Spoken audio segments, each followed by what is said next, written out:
পাপাৰ নামত মেমৰিয়েল এটা পাতিছে এটা খুব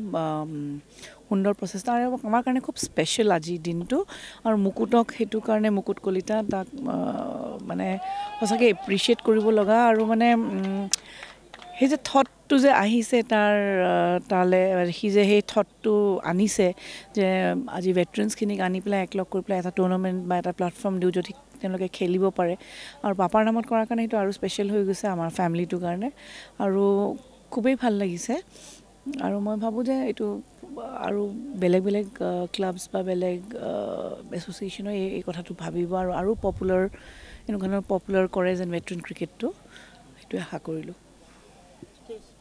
আৰ পি বৰুৱা ছাৰৰ নামত প্ৰবীণ ক্ৰিকেটাৰসকলৰ কাৰণে এখন মাষ্টাৰ T20 ক্ৰিকেট অৰ্গেনাইজ কৰিছোঁ যোনখনৰ আজি উদ্বোধনী খেলখন জাষ্ট আৰম্ভ হৈছে আপোনালোকে পিছফালে দেখিছে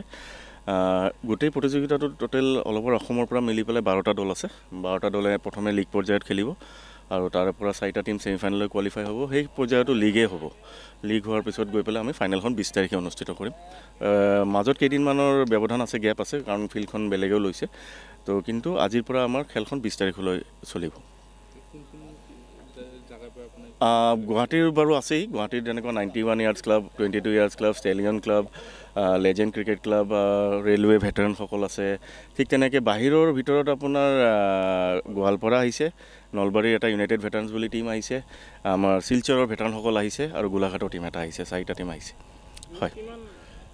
ইয়াতে টোটেল 12টা টিম আছে 12টা টিমৰ মাজত খেলখন অনুষ্ঠিত হ'ব 20 তাৰিখলৈ চলিব হয় ধন্যবাদ